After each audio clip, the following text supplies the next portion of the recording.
we do have a first alert weather day for Christmas Eve and then Thursday after Christmas Day. We are going to see two fronts move through North Texas. They're going to bring us rain and some thunderstorms to the area, maybe even a couple of strong storms as well. So we'll take a look at Futurecast in just a second, but I want to get you prepared for this morning where it's very mild. We have temperatures in the low to mid 50s across the area. This is actually where we're supposed to see our afternoon highs. So we are definitely running above normal for today.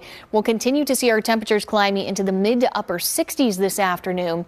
The cloud cover, that's going to stick with us. We may even have a little bit of drizzle from time to time as well. It's not going to be a huge rain event by any means. It's tomorrow that we might see some of those delays. So here's First Alert Futurecast. We're starting it right now. We're waking up to cloudy skies across the area. Notice some green dots from time to time today.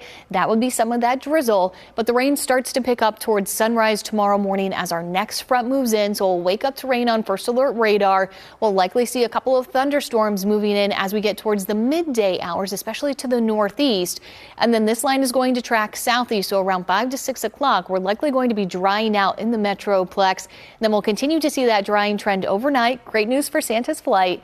And then for your Christmas Day, we start off with cloudy skies, but we will see those clouds starting to break up as we head into the afternoon hours. We do have that potential for a very isolated, strong, maybe even severe storm.